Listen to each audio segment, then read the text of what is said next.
utilizar el motor o generador, el tipo de control de velocidad y par, eso después lo van a ver en electrónica de potencia, con ingeniero, así que no hay problema por eso. Lo van a ver como caja negra, así que ya constitutivamente, lo que es el motor o generador de Conti. Básicamente el de está pendiente, que es el que tiene zapatas polares, tipo imán, de acuerdo a la velocidad del rotor, es proporcional a la fuerza electromotriz. La fuerza electromotriz depende de la característica de la máquina, del número de RPM y del flujo. Como el flujo es constante, entonces la fuerza electromotriz que va a generar va a ser en función a la velocidad. Normalmente se lo considera como taco generador, pequeño generador de continuo que se le incorpora en la parte trasera del motor sobre el eje trasero y a través de una correa o un acoplamiento mecánico recomendado de acuerdo a la potencia, y de esa forma uno está controlando la RPM del motor de continuo. O puede ser un motor de alternancia también. Un motor de continuo. Nada más que para eso se utiliza el generador, ya queda en desuso, el generador de continuo. En cambio, el motor es muy usado para conexión serie, conexión paralelo, conexión compu. Como habíamos visto, bueno, ahora ya guardé todo porque estaba trabajando sobre otros temas. Los despiezas del burro de arranque que habíamos visto en las clases anteriores, correspondiente a la conexión en serie, donde tengo elevado par y elevado, por supuesto, elevado valor de corriente. Curva característica de motor excitación independiente, derivación, serie y compuesto. ¿Y qué otra cosa se pide? Las ecuaciones básicas, la que hace referencia a la obtención de la fuerza electromotriz con sus características de máquina. Decimos que las dos ecuaciones básicas son la fuerza electromotriz o fuerza contra electromotriz, si generador o motor, E igual a B, la inducción magnética, L, la longitud, y B de velocidad del rotor. Eso es para la E, fuerza electromotriz o fuerza contra electromotriz. Y para el par, voy a tener fuerza por distancia. Entonces, fuerza va a ser igual, sería la ley de Ampere, o la ley de Biot-Savart cuando veíamos física. Sería F, la fuerza, igual a B, de inducción magnética, L, la longitud de la espira, e I, la corriente. Siempre trabajando sobre los tres dedos perpendicularmente de la mano izquierda o de la mano derecha. Uno para generador y el otro para motor. Que es la ley que siempre digo de Moscaco. Lo muestro acá en la de porque apago el video, dado que no se compagina con la camarita que tengo extra y el ratón. Entonces los tres dedos que están ortogonales, forman 90 grados, ya sea de mano derecha o de mano izquierda. Entonces, teniendo el concepto este, tendría la ecuación de la fuerza electromotriz. En este caso particular, como vemos acá, todo esto es traído del tubo EA. Así que he conseguido ahí el libro de Fraile Mora de la edición número 6. La 5 o la 4 de color celeste y la sexta de color verde. Ya lo vamos a ver. Bueno, para la fuerza electromotriz como generador, la regla de mano derecha.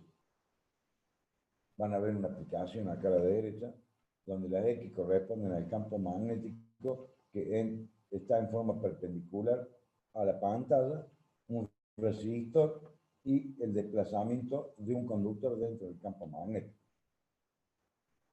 De acuerdo a la ley de la fuerza electromotriz en movimiento que resurge de la ley de Faraday, la ley que hace referencia a E igual a N derivada de phi con respecto a T. Y después tendría la correspondiente a la fuerza, que sería tener una bobina,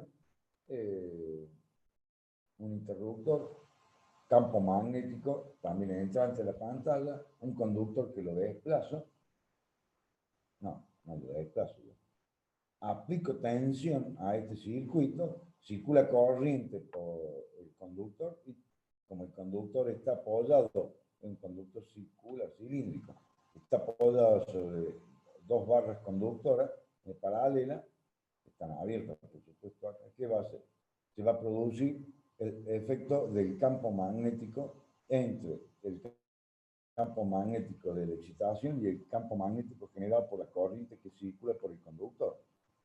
Y de esa forma se produce el desplazamiento, aparece la fuerza, porque el producto vectorial de I, la corriente del inducido, L la longitud de la espira y B la del campo magnético. ¿Está bien? Esos serían los dos principios básicos. Bueno, evidentemente que vamos a tener una caída de tensión debido a la corriente que circula por el conductor tiene una cierta resistencia. Y en este caso tendremos una gráfica que hace referencia a la potencia eléctrica, si trabaja como motor, o la potencia mecánica si trabaja como generador. Todo esto también es extraído de Tubera, que son unas grafiquitas ahí como para tener una representación. Voy a apagar el aire acondicionado porque estoy de temprano acá. Me estoy quemando vivo. Bueno, lo que es con respecto a la que es conmutación, la conmutación siempre se produce en el momento que la espira, serían los conductores de la espira. Una espira tiene dos conductores, uno en la parte superior y otro en la parte inferior, uno en el polo norte y otro en el polo sur, y están conectados a través de la cola de bobina, la parte de acá trasera de AB. A ver dónde lo tiene ahí. No sale. Ahí. Esta sería la cola de la bobina que está conectada en serie y esta es la cabeza de bobina. Y acá no tengo un anillo como lo tenía en alterna, sino que al anillo lo corto en dos semianillos. Por lo cual, en la parte de verdecita corresponde a la aislación entre una delga y otra delga. Porque una delga está conectada a un terminal de la espira y la otra delga al otro terminal de la espira. La producción de la conmutación, pasar de una delga a otra, es cuando la espira, particularmente los conductores de la espira, están en la zona neutra geométrica y eléctrica.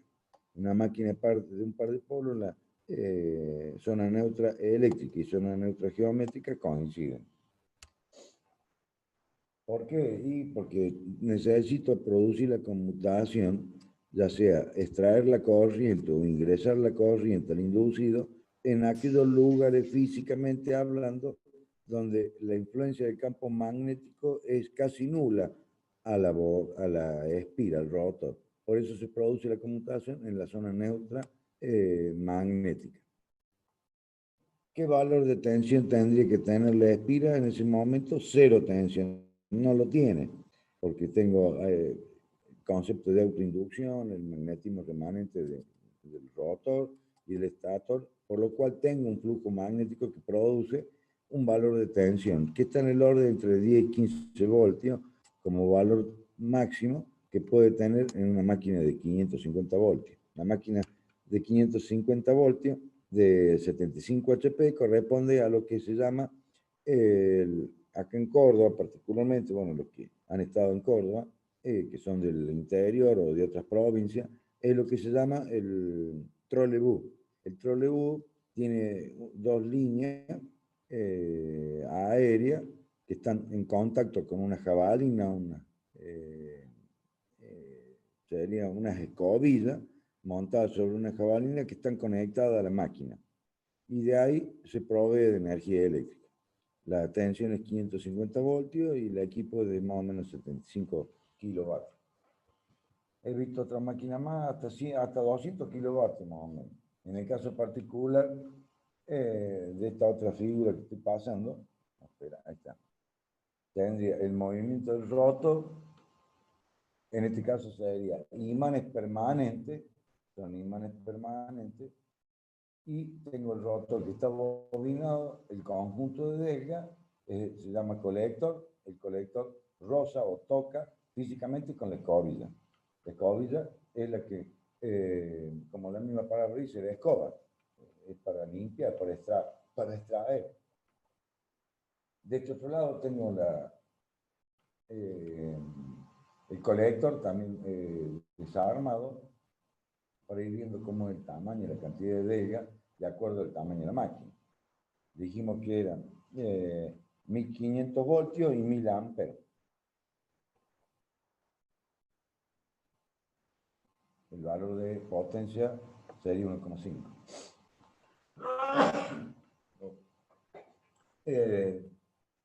Después tendría, en este caso particular, la generación de la fuerza electromotriz con la máquina girando a una cierta velocidad B, la F, que se induce es alterna. Cambia de signo cada vez que se pasa por debajo de cada polo. Esto es lo que sería obtener la fuerza electromotriz en un rotor. Evidentemente, que por eso es alterno. Ya habíamos hecho comentario que el rotor va laminado, no las zapatas polares de la máquina continua. Son macizas y de hierro dulce. Entonces, el colector es un dispositivo que invierte el sentido de la fuerza electromotriz. Y acá tendría la cambio de polaridad en la que corresponde al polo sur. Eso lo hace a través del colector. Evidentemente que si tengo una sola espira voy a tener huecos de tensión, por lo cual tengo que sumar espira de fase a cierto grado en la periferia del rotor, de acuerdo a la construcción física de la máquina, para, por los problemas físicos, mecánicos que va a tener la máquina. No es cuestión de toda la periferia del rotor colocar conductores, sino cada cierto ángulo para tener los dientes y la ranura para alojar los conductores, los dientes para la conducción del campo magnético y la ranura para la incorporación de los conductores en el rotor. Bueno, esto sería lo mismo, esto de tubera, como es algo que hace referencia al movimiento, son simulines y demás, pues son bastante interesantes la interpretación. Se produce igualmente la conmutación, esto se puede parar en el tubera, acá me parece que no lo puedo parar. Ah, sí, sí lo puedo parar, justo lo paré. No, esta no la quiero. ¿Qué pasa? No sé si la puedo parar. Bueno, en el tubera lo podía parar, acá no. Pero en el momento que lo paro, lo alcanzan a ver ahí la parada, cuando vuelvo,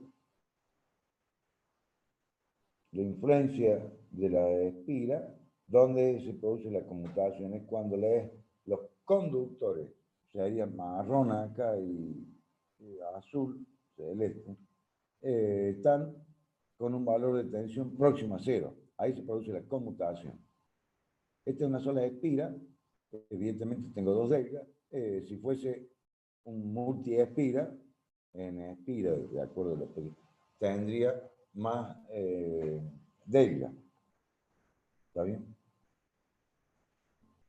Este proceso de conmutación, Edison no lo conocía bien, por lo cual, con respecto a la corriente alterna, por lo cual él crea la conmutación, el colector, las delgas, de esa forma, como vendía motores de continua, vendía generadores de continua, obvio. Bueno, la obtención de la fuerza electromotriz en función a la característica de la máquina, la interpretación de lo que el espacio de aire que hay entre el rotor y el estator es entre hierro. Son los vectores representativos en color verde. Acá sería por acá siempre el valor de la inducción. El B está acá en el entrehierro de la máquina. La línea de campo magnético del polo inferior al polo superior. El área de trabajo de acuerdo a la inducción magnética. Y dos, porque son dos espigas, dos conductores.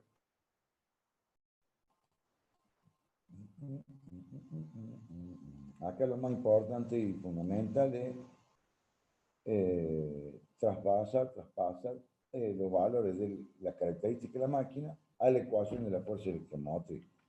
Entonces, esta es la zapata polar, que evidentemente va a tener el mismo radio que el rotor para tener uniforme el entrehierro. El entrehierro tiene que ser uniforme. Si la longitud es constante, la velocidad es constante, la característica de la máquina es constante, el número de polos y demás, entonces el B tiene que ser constante porque E igual a B por L por B. ¿Está bien? Y eso me da una característica de la ecuación E igual a K por N por phi.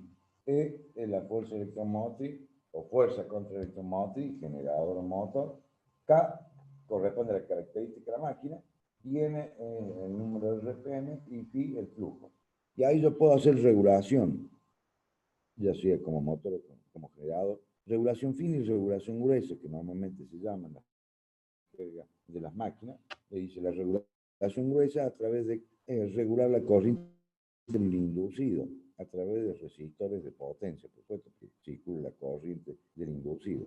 Regulación gruesa y regulación fina a través de la regulación de los polos de excitación. Como lo que tengo es tensión, puedo regular el valor de la tensión a través también de resistores, produciendo una caída de tensión en mayor o menor magnitud para que circule más o menos corriente por las bobinas de excitación. Tendría un valor mayor de inducción o un valor menor de inducción. Ese valor R. Esas son las dos regulaciones que puede tener la máquina. Bueno, esto es cómo conectar varias espiras en serie y en paralelo para tener una rama en paralelo, dos ramas en paralelo, para obtener más tensión y más corriente, o más tensión, menos corriente, más corriente, menos tensión. De ahí es donde salen los dos tipos de bobinados, los bobinados embrincados y bobinados ondulados, en el rotor. Sería la distribución de la forma del bobinado, lo que es la cabeza de bobina en la parte de arriba y, perdón, la cola de bobina en la parte de arriba y la cabeza de bobina en la parte de abajo, con las delgas correspondientes a la conexión y la escobilla que están de negro, pintando.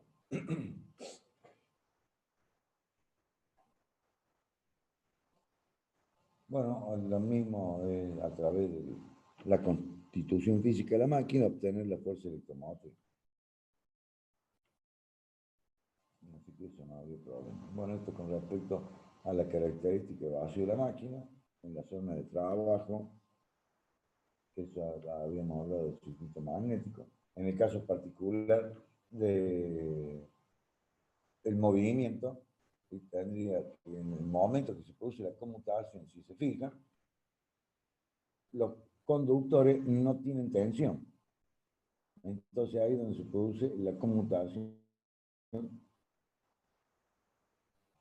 para tratar de evitar chisporroteo, para evitar contratensión, contracorriente, por supuesto. Acá lo que tenemos es que las líneas de campo magnético son 1, 2, 3, 4, 5, 6, 7, 8, 9, 10 líneas y de este otro lado también, y se van acompañando las líneas en el entrehierro, espacio de aire, y en el rotor. Ahí el entrehierro de la máquina, el campo magnético es constante. Hasta ahora va todo bien. Ahora eso aquí se complica un poco. Bueno, hablando del par mecánico, que ya más o menos lo habíamos visto, también de acuerdo a las características de la máquina, el par depende de la característica de la máquina, el flujo y la corriente. Evidentemente que acá yo voy a poder hacer un control de la máquina grueso y fino, que es lo que normalmente se dice. Control de flujo, control de la corriente. Bueno, lo que corresponde a las pérdidas de la máquina.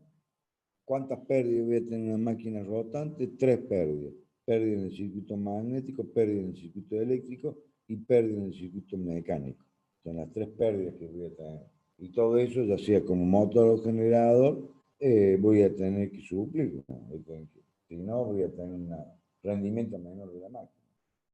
Lo que respecta a conmutación, el momento donde la escobilla y las delgas, particularmente las delgas que son los extremos de la espira, que corresponden a los conductores en la periferia y rotor, pasan por cero. Normalmente eso no sucede. En esta gráfica tendría que pasar en T sobre 2 y lamentablemente sucede en otro tiempo, que es el tiempo real de conmutación, que está en el orden de los 10, 15 voltios de tensión, como para tener una idea. Valor de corriente pequeño, por supuesto. La posición de la conmutación, y hay que tener en cuenta la fuerza de autoinducción y la propia que tenga la bobina. Por eso esos valores de tensión nunca son cero. Después, debido a que tengo el generador o el motor, lo tengo en carga, carga eléctrica o carga mecánica. Carga eléctrica sería colocar resistores o lámparas, bobina, motores, a un generador de continua, o en el caso particular del motor, carga mecánica, debido a que circula corriente por los conductores inducidos, que genera estos conductores un campo magnético perpendicular al campo magnético de las bobinas de excitación, campo magnético principal. Por lo cual, la combinación de los dos me da un desplazamiento, me da una resultante como fasores, como vectores, particularmente como vectores, un vector resultante, ya sea a la izquierda o a la derecha, desde el punto de vista del plano, que me va a modificar la línea de campo magnético en la periferia de la zapata polar, por lo cual en una parte de un extremo de la zapata polar voy a tener suma de campo magnético y en la otra zapata polar voy a tener resta de campo magnético. Una va a ser aditiva y la otra va a ser sustractiva. Por lo cual me va a cambiar la curva de la inducción magnética en el entrehierro de la máquina. ¿Eso qué me va a hacer? Tengo el campo magnético de los polos de excitación, el campo magnético de los conductores del rotor, la combinación de los dos, la suma de los dos me da un campo magnético resultante, que puede estar hacia abajo, hacia arriba, acá en el plano que estamos viendo. Por lo cual voy a tener en un extremo exceso, acá por ejemplo, si tiene esta forma, sobre esta parte superior voy a tener adición del campo magnético. Y sobre esta otra parte voy a tener campo magnético, tiene este sentido, contrario al del polo principal, voy a tener defecto del campo magnético. Por lo cual la curva se me va a modificar. La curva representativa del campo magnético, que antes era constante, de una zapata polar a la otra, de un extremo a la otra, que tendría este valor. Y acá tendría el campo magnético del inducido. Debido a los conductores inducidos, tengo los amperios vuelta del inducido. La suma de los dos me da una deformación del campo magnético y un traslado de la zona neutra eléctrica a una nueva zona neutra eléctrica, que sería zona neutra en vacío y zona neutra en carga. Se modifica la posición de los donde tengo que producir donde tengo que producir la conmutación. En máquinas menores de 10 kilovatios, dijimos, o si no lo dije, lo hago en comentario, menores de 10 kilovatios, el porte escobilla de estas máquinas chicas se puede girar en un sentido o en otro, viene premarcado ya de fábrica, de acuerdo a la carga, el 50%, al 75%, al 100%, para evitar disminuir o tratar de anular el chisporroteo de la máquina, porque variando la carga va a variar la zona neutra en carga con respecto a la zona neutra en vacío. Por lo cual la posición de la escobilla me tiene que cambiar constantemente. Y eso es un problema en máquinas chicas, entonces directamente se utiliza el mecanismo de que el operador trabaje sobre la máquina y uno va moviendo el porte escobilla, que es un aro, donde está montado, de baquelita, por supuesto, aislado, donde van montados los portes escobilla con su cable flexible, y uno puede hacer un giro a la derecha o a la izquierda, convenientemente ya está dispuesto todo mecánicamente para que uno pueda hacer el giro a la derecha o a la izquierda para evitar disminuir el chisporrote de la máquina, que eso es Joule y cuadrado por eso. En máquinas chicas. En máquinas grandes, 100, 300 kilovatios, eso no se puede hacer porque no puedo tener un operador ahí las 16 horas de trabajo. ¿No? Entonces se utiliza método electromagnético, que es lo que vamos a ver ahora.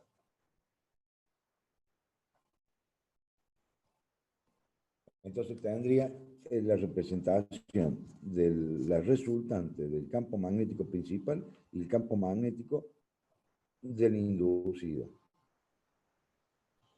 Entonces tengo un desplazamiento, un ángulo que tengo que modificar, el porte escobilla por evitar el chisporroteo, si no es insoportable el ruido, evidentemente los que saben de electrónica y los que saben de señales eléctricas de distintas frecuencias alteran la radio en los talleres, en la fábrica, los teléfonos, un chisporrote impresionante. Por supuesto, el rendimiento de la máquina, hablando desde el punto de vista de la máquina. Externamente sería lo que estamos comentando con respecto a...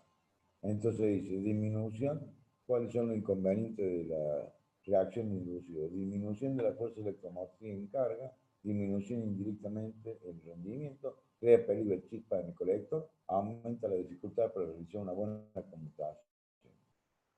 Entonces lo que hay que hacer es tratar de volver de la roja, que sería la curva representativa del campo magnético en el entrehierro de la máquina, con reacción inducido, a llevarla a la verde, porque necesito que de una zona neutra a otra zona neutra de la zapata polar, una máquina de un par de polos, tengo el polo norte en la parte superior y el polo sur en la parte inferior. Este valor 2B, tiene que ser constante.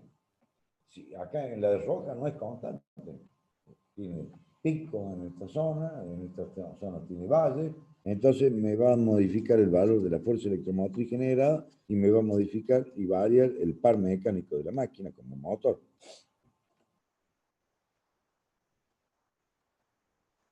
Entonces lo que vamos a hacer es colocar dentro de la característica de la máquina, un método sería un portaescobillo giratorio. Se puede producir un desplazamiento. Lamentablemente en máquinas grandes eso no se hace, no se puede hacer, entonces se coloca polo de conmutación. Los polos de conmutación se alojan sobre entre los polos principales y después tenemos los polos de compensación. O sea, vamos a tener polos principales, polos de compensación que van alojados sobre las zapatas polares principales, polos de compensación, y polos de conmutación que van entre los polos de excitación. Entre norte y sur va una zapata polar del tamaño de un 30% de la zapata polar principal. Ahí se bobina con alambre de la misma sección del inducido, se hace circular la corriente del inducido y se hace producir en los polos de conmutación un campo magnético que contrarreste al campo de reacción de inducido. Un campo magnético de conmutación igual en módulo y sentido en la misma dirección, pero sentido inverso o contrario a los campos magnéticos de los conductores rotos. De esa forma se anula en cualquier nivel de carga, al 30, al 50, al 75 y al 100% de carga, de forma automática.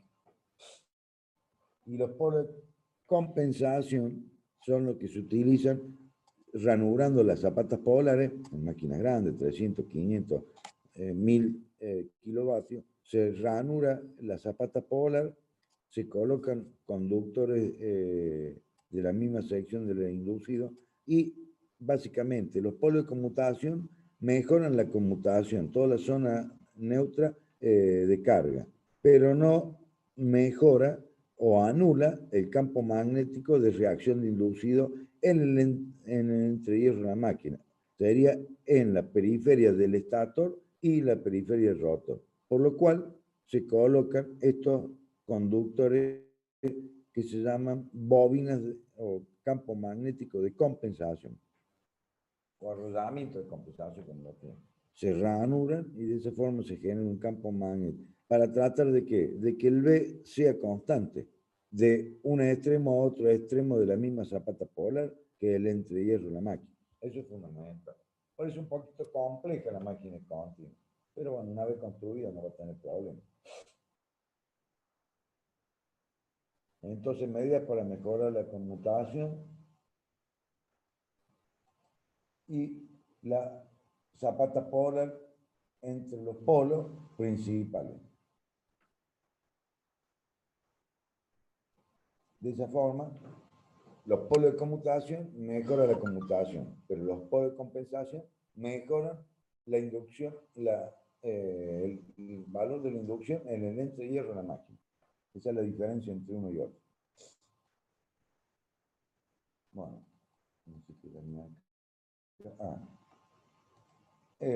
Dice, desplazamiento del plano de la línea neutra. Problemas durante la conmutación. Polo de conmutación. Reducción par y aumento de la velocidad.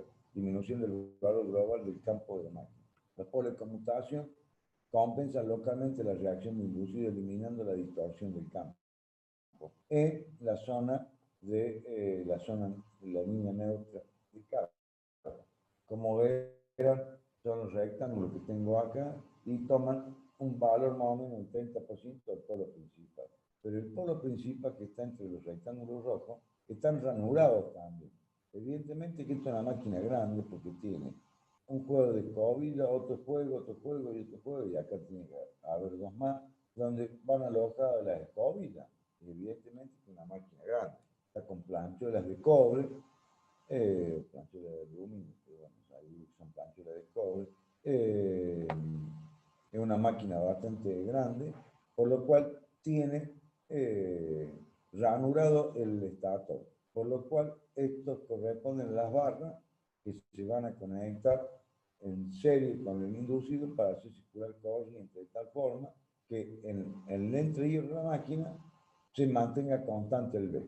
Eso es básicamente para lo que se hace. Y ahí tendríamos la discusión del polo principal o de excitación, el inductor, la excitatriz, con un valor de tensión independiente de la del rotor.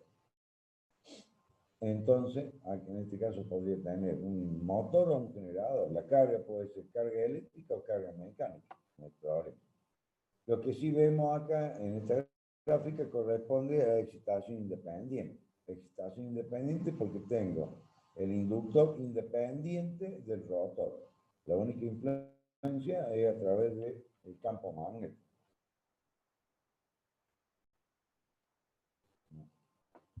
No, estaba leyendo el chat a ver qué es lo que iba a decir. Después tendría este corresponde al rotor, la escobilla, y en serie con el rotor va los polos auxiliares, corresponde al inducido, y los de vano de compensación. Los de vano de compensación son los que van alojados en la zapata polar principal. Los polos auxiliares, el polo de conmutación, son zapatas polares aproximadamente el 30% del tamaño físico.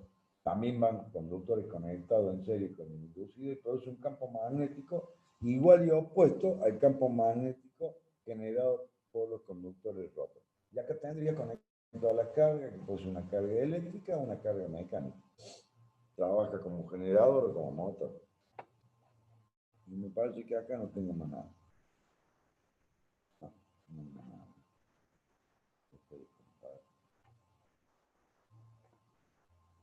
Ahora vamos a un circuito el dolor, ¿viste?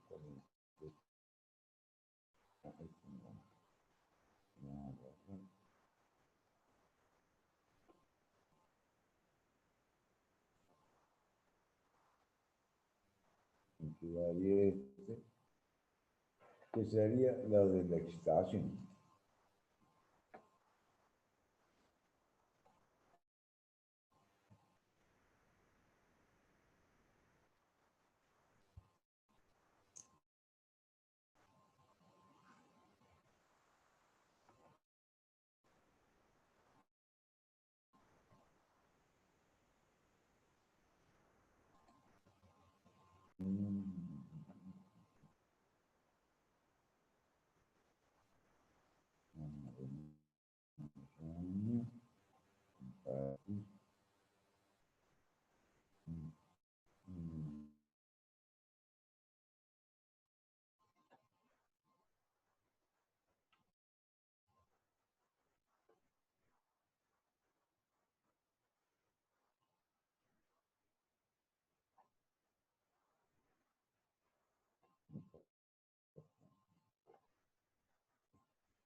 No sé qué me pasa, que no puedo compartir, pongo compartir y no puedo.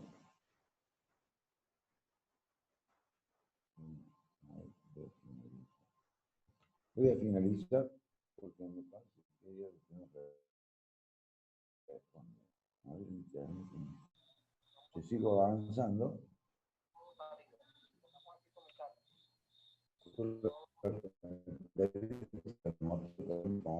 sí, en este caso es son lineal, porque es la fuerza electromóvil torque.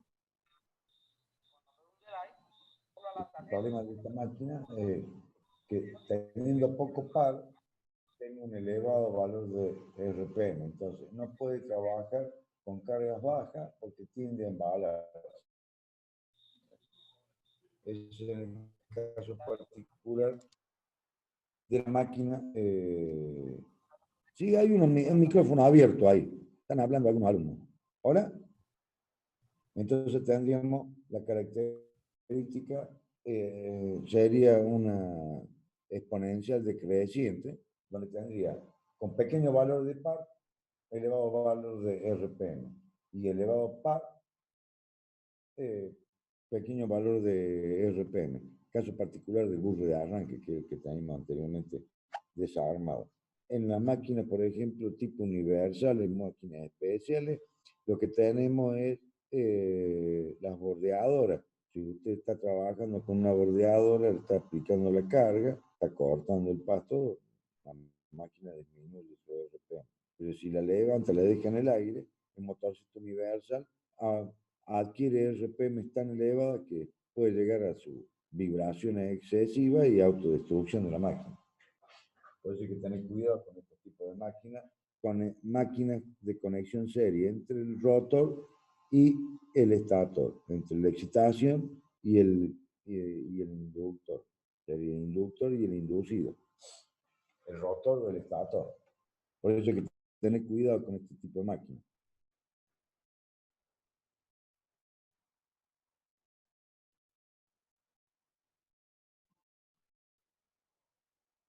Evidentemente que después ya lo van a ver en electrónica de potencia, variación de la velocidad del motor de corriente continua, variación de la velocidad del motor, dispositivos para la variación de la tensión continua, variación de la tensión de inducido manteniendo el flujo constante, variación. Sí, Ariel, estoy en clase, hijo. ¿Qué querés? Después nos hablamos, después nos hablamos. No, que mi hijo me llama por teléfono. Pensé que era algún problema en algún tablero. Dispositivos para la variación de la tensión continua, rectificadores controlados, troceadoras, las choppers. Eso ya lo van a ver después en la parte de electrónica. Con el ingeniero, que es la parte de electrónica de potencia, si no me equivoco. Bueno, con eso terminamos, si no hay ninguna pregunta. Lo que hace referencia a máquinas de corriente continua, y pasaríamos a máquinas especiales, que en este caso tengo un librito acá como máquina especial, la máquina que corresponde a la perforadora, serían los motores más chiquitos, bastante uso, diríamos así, motor monofásico con el en cortocircuito. Directamente, pequeño estator con unas pequeñas zapatas polar incluidas y una espira de sombra, que son las que producen el arranque de un motor más fácil. Utiliza son motorcitos de 50 vatios, 70 vatios, no más de eso. Motor trifásico como monofásico se puede trabajar colocando un capacitor en un motor trifásico, colocarle la fase de neutro, tomar fase neutro, y a la tercera colocarle un capacitor. Son capacitores bastante elevados, son como de 60 microfaradios por cada kilovatio del motor. Aparte del inconveniente que tiene este tipo de motor, se puede hacer arrancar, pero hay que darle un envío manualmente, con una correa o algo por el estilo. Y el otro, el motor universal, que va conectado en serie el estator con el rotor, que sería la maquinita que estábamos comentando eh, de la bordeadora o la perforadora. Si está trabajando, perforando, no es lo mismo que estuviese en vacío. Y después el motor síncrono, que sería una de las características de la máquina como generador, sería un motor como trabajando como motor, el generador trabajando como motor, son motores especiales. Y después el que más uso tiene en la parte electrónica, el motor paso a paso y el servomotor. En el caso del motor paso a paso, como la figurita que tenemos acá, tenemos varios dientes que corresponderían a pequeñas zapatas polares y tendríamos el rotor, en este caso, imantado, donde tenemos el polo sur y el polo norte. Motor paso a paso, que dentro de los motores paso a paso tenemos tres tipos de motores. Motor de imán permanente, como que está presente acá, de imán permanente de reluctancia variable, el otro tipo de motor paso a paso, y el híbrido entre los dos. Sería el híbrido que es motor paso a paso de imán permanente y motor paso a paso de reluctancia variable. Es más usado, tiene mejor prestación y demás. Y después, bueno, la parte de servomecanismos, que son motores que para el accionamiento y que están con los controlados con los dispositivos electrónicos que ustedes después van a ver con la electrónica de Poten. Eso tenía esto ahí más o menos dibujitos como para más o menos verlo. Este es un libro de Alcalde de San Miguel que es de máquina. Era un aspecto general, no de otra cosa. Eh, muy importante. Pero bueno, como para tenerlo. Y donde tengo más es compartir. Voy a bajar un poco ahora porque me ha ido.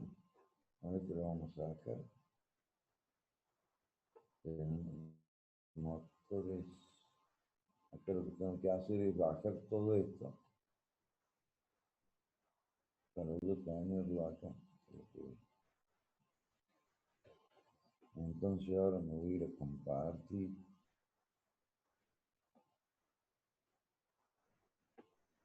Y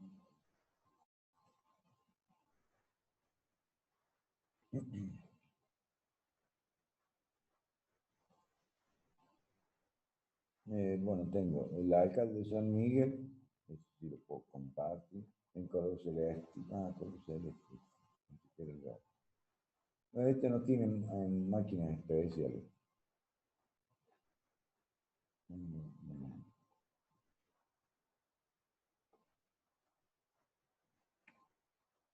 Voy a sacar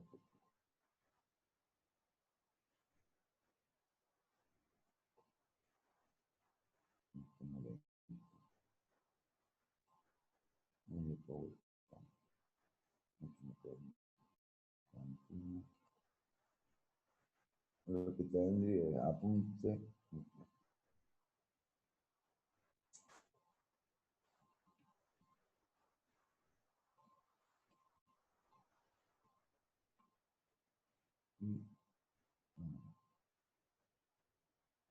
Entonces,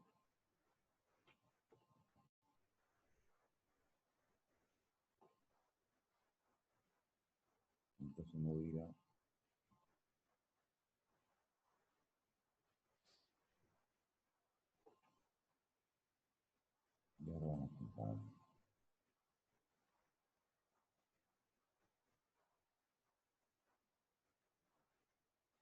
esta es una carpeta de unos compañeros del año 2003, donde hacen todo el desarrollo del motor paso a paso, una presentación al ingeniero Cayuela sobre la máquina, una máquina especial. Normalmente tienen que hacer un trabajo grupal, un grupo sobre algunos temas. Así que eso ya se les pasa, así que no hay problema.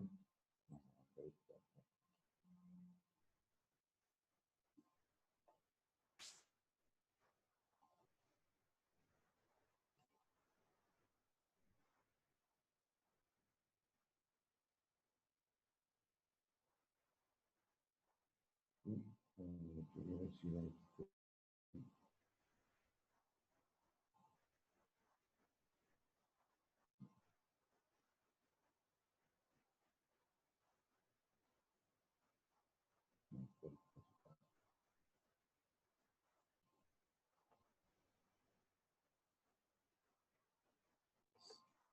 Este también lo había pasado. Entonces, dentro de lo que es los motores de paso a paso, tengo un motor, eh,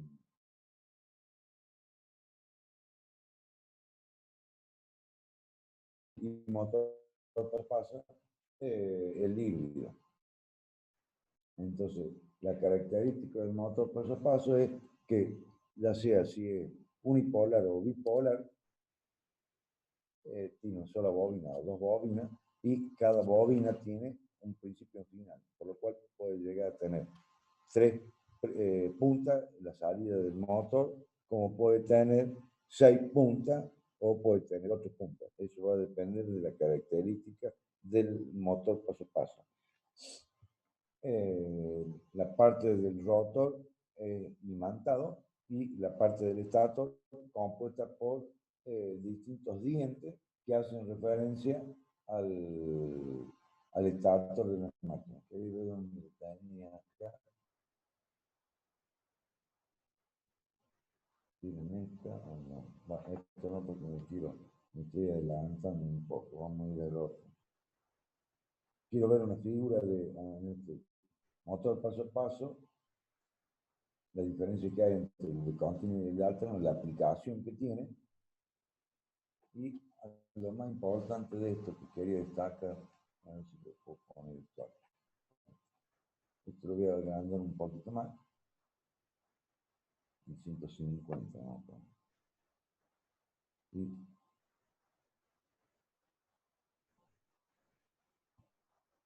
ahí pueden ver, vamos a ver esto acá, sacar esto. Entonces tendría lo que es el motor propiamente dicho a la izquierda, con la salida de los distintos cables, que corresponderían al principio y final de las bobinas y puntos intermedios. Y lo que es rotor, sería la imagen del rotor y la imagen del estator. No tengo acá en casa motores paso a paso, estaba buscando ahí, pero he llevado varios allá al laboratorio de eléctrica. Entonces, no tengo nada para mostrarles. Lo que sí, hacer una referencia, acá tendría dos rotores, en esta imagen del rotor tengo dos rotores, que para hacer mejor la interpretación, vamos al notador, y voy a ir a este de color verde, ya que está, tenemos la ubicación de los dientes de un rotor y del otro no coinciden. Esto sería un poquito más o menos por ahí. Y le voy al otro lo voy a pintar de rojo. Acá no va a salir. Y el otro diente estaría acá.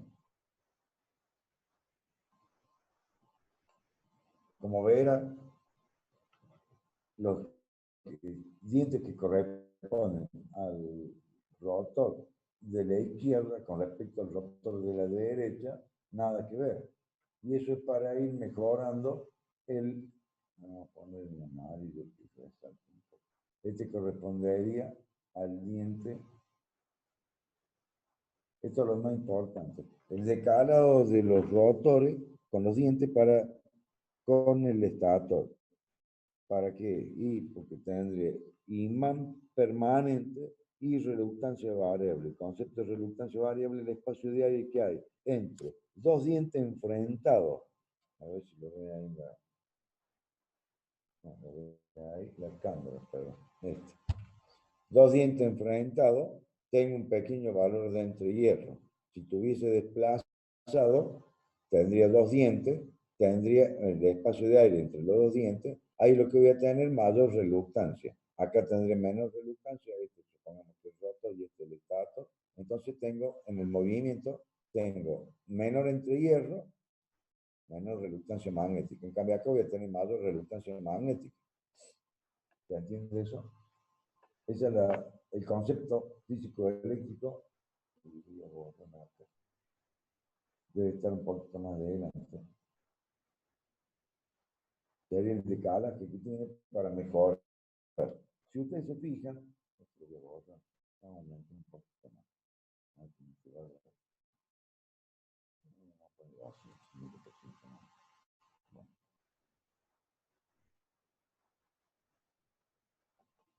Estaba buscando un poco de información y bueno, lo que conseguí de mostrar paso a paso para mostrarlo. Tengo un rotor y el otro rotor y los dientes van a ver que acá están reflejados y acá intercalados. Eso es para mejorar el ángulo del paso. Por eso es motor paso a paso, porque de acuerdo a la tensión que le va incorporando. Y después tendría en este otro, está sacado el serían las tapas portacojinete, la del frente y la del trasero, la de atrás. Esta es la del frente donde tengo el árbol. Y acá van a ver, lo más importante, está acá, vamos a notar acá, vamos a ir con un recuadro,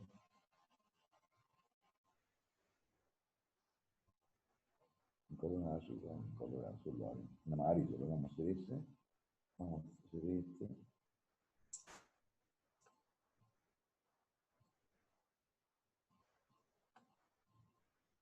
Serían las zapatas polares, en este caso 4 zapatas polares que están en amarillo. Y yo lo que quiero hacer es saltar en ella, cómo están ranuradas las zapatas polares principales.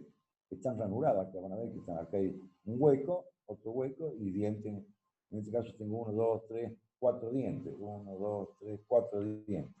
Y eso es para que tenga enfrentado el diente del rotor con el diente del estator. En mayor o menor medida voy a tener lo que se llama reluctancia magnética, mayor o menor. Si están enfrentados, el diente del estator y del rotor, la reluctancia sería, el espacio de aire es menor, pero si está entre medio de dos dientes, el espacio de aire es mucho mayor, por lo cual voy a tener mayor reluctancia magnética. ¿Se entendió esa parte?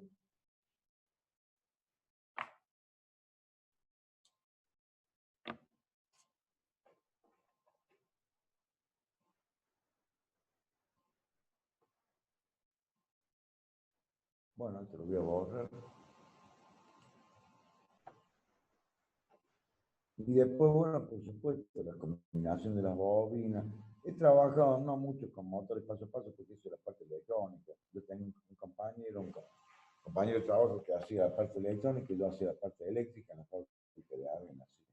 Había algunas cosas que me explicaba y otras cosas que directamente no me explicaba nada. Secreto de Estado, debe ser, no sé. Bueno, evidentemente que esto se maneja todo con microprocesadores, así que eso lo van a mejorar ustedes en el conocimiento cuando vean la electrónica de potencia, pero acá lo vamos a ver, lo vamos a tener como caja negra, donde tendría los tipos básicos de motores paso a paso de acuerdo a su principio de operación, reluctancia variable, imán permanente e híbrido. Con respecto a la configuración física, volvemos de nuevo con el concepto de el rotor con dientes y el estator también con dientes. El espacio de aire que tengo acá, por ejemplo, en este que tengo, estoy marcando, lo vamos a marcar con el puntito amarillo, ya que estamos. El espacio de aire que tengo acá, no, es un saco. Ahí. Y el espacio de aire que tengo entre el diente del rotor y el diente del estator. Se ve claramente la diferencia que hay. Vamos a tratar de...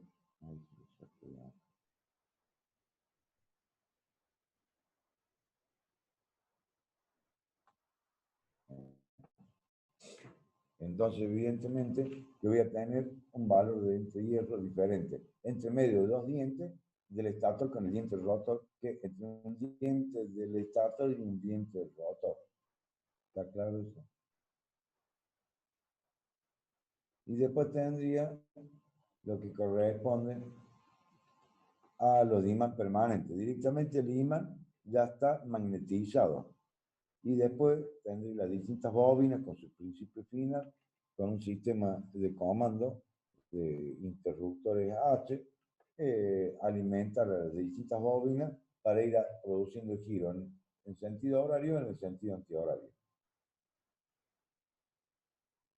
Y el híbrido, que es la combinación de los dos, ya sea el motor paso a paso de imán permanente, motor paso a paso de resultancia variable. Bueno, de acuerdo al microprocesador, motor unipolar y bipolar, la forma de identificación de los motores.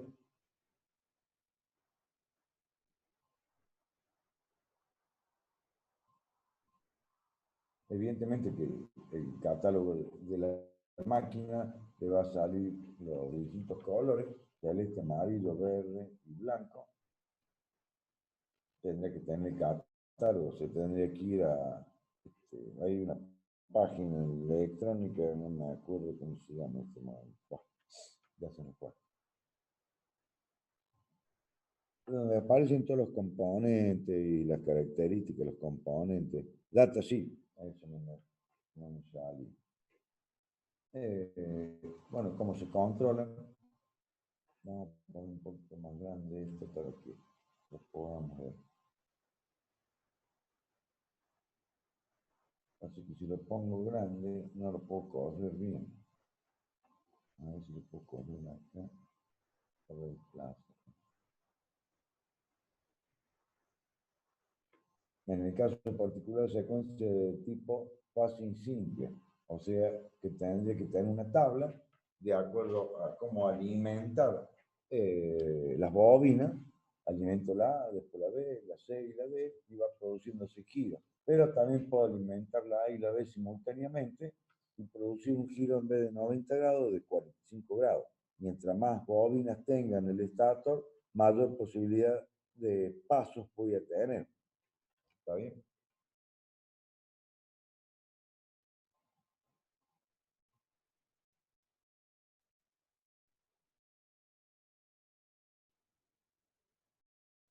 Bueno, todo esto después lo lee básicamente, eso que hablábamos de una tabla donde tendríamos 1, 2, 3, 4 pasos, pero a 45 grados en vez de 90. Pero acá lo tenés que alimentar dos bobinas. Aplicaciones de estos motores, lo básico y fundamental, una impresora. Necesita hacer la escritura y el corrimiento del papel.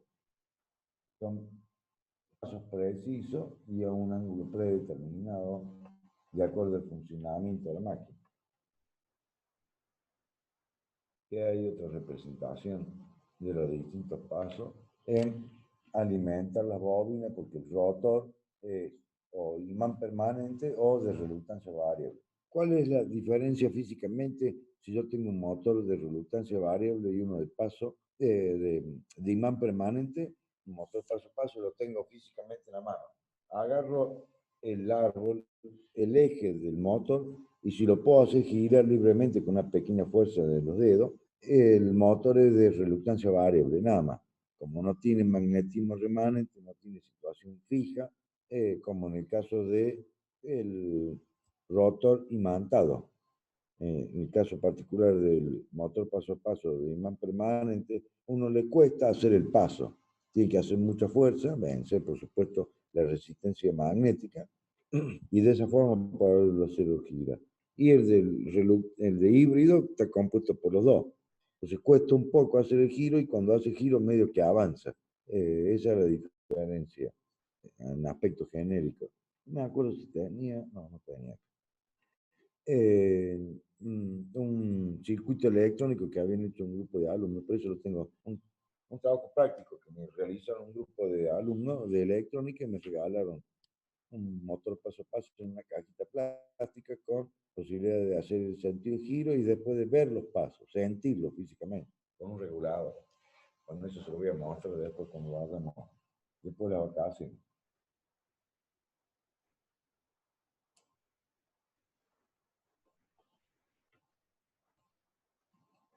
Voy a ponerlo en menos porque no se me acuerdo qué es lo que sigue.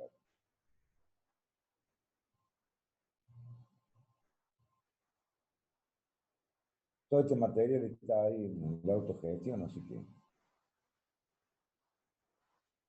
no hay problema por eso. Bueno, la parte de control de los motores paso a paso, es un catálogo que tenía de alguna vez que cuando he trabajado con motores paso a paso, con un ingeniero en electrónica. Yo esta parte no la conozco mucho porque evidentemente no soy ingeniero electrónico.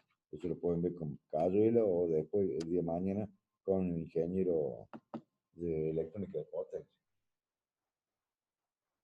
No sé si esto estará actualizado o no, porque la verdad es que no le sabría decir.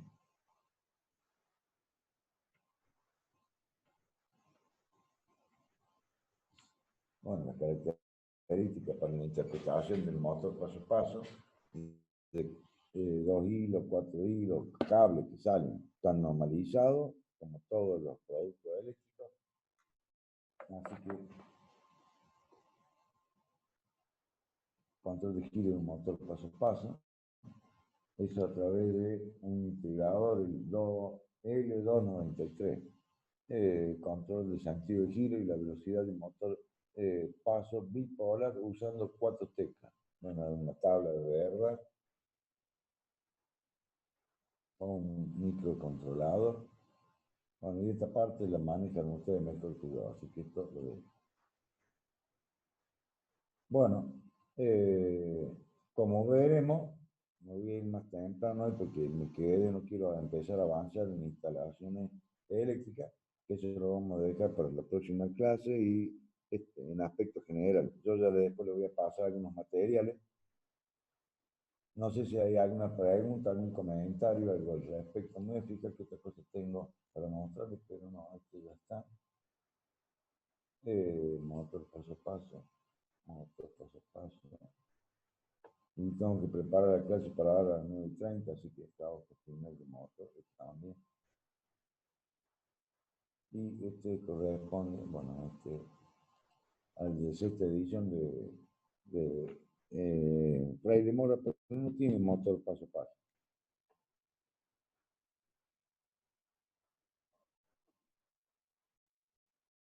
Con respecto a motor paso a paso, en el examen final lo que le voy a pedir va a ser los motores existentes, no voy a pedir sobre el control y demás porque no conozco, así que no voy a poder trabajar sobre esa parte. Lo que sí voy a trabajar es sobre los 3 tipos de motores, la tabla de verdad de funcionamiento y la característica física eléctrica del motor paso a paso, imán permanente, reluctancia variable y el híbrido.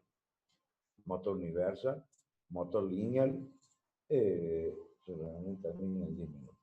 ¿Y qué otra cosa más? Bueno, el motor universal, que es el motor serie, dentro de lo que es el programa sintético, correspondería a motores especiales. Y ahí terminaríamos toda la parte de motores.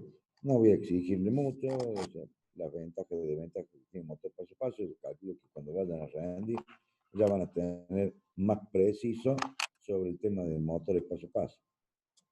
Ya han hecho materia de la continuidad de máquina eléctrica que con el ingeniero. Así que eso sería lo que pediría en el examen final en motores paso a paso, motores, máquinas especiales, se tocaría el tema. Después lo que viene es instalación eléctrica, que es a través del apunte que se llama manual del electricista categoría 3, que está en el ERCEP, eso lo bajan, es de color verde, es la segunda edición. La primera y segundo tomo no me interesa el tercero y el cuarto, y el quinto después lo verán con un abogado el día de mañana para cuando sean electricistas, serían las obligaciones, deberes y derechos que tenemos como instalador electricista. Entonces lo que a mí me va a interesar va a ser el tercero y el cuarto. Hay algunos temas que ya lo hemos visto y otros temas que lo vamos a empezar a ver. Después nos falta corrección de conocimiento y un poquito de luminotecnia y facturación. Bueno, no sé si hay alguna pregunta de parte de ustedes. A ver qué dicen. Profe, ¿el parcial cuándo se haría? No, no, yo no tengo parcial, yo no voy a tomar parcial. Ya hablamos de eso. Vamos a ver ahora para los exámenes de julio cómo se implementa, qué sistema se implementa. Ya por lo menos tenemos salidas transitorias, tuvimos sábado, domingo y lunes.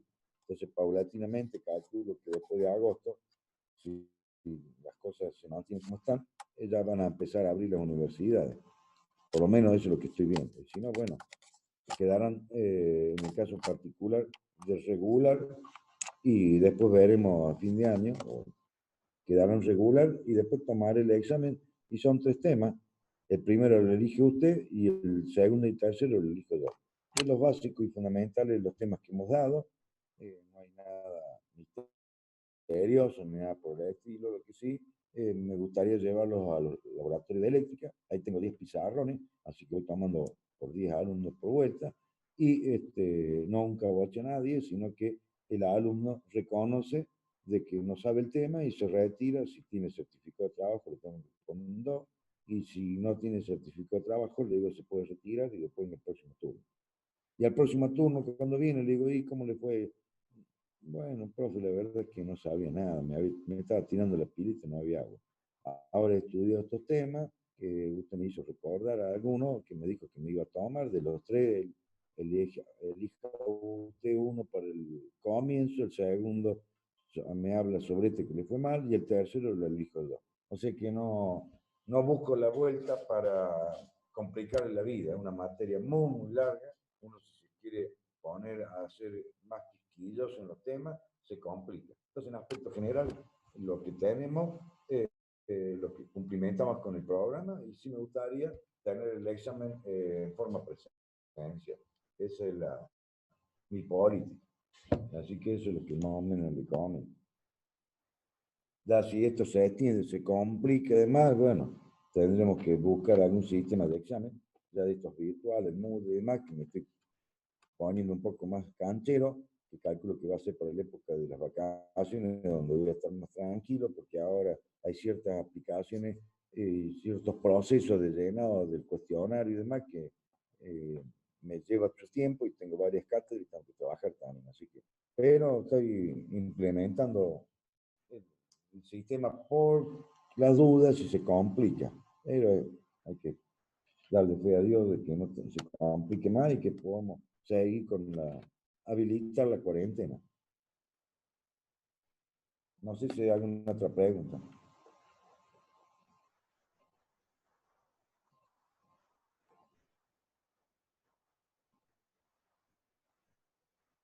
Bueno, nos vemos en la próxima clase.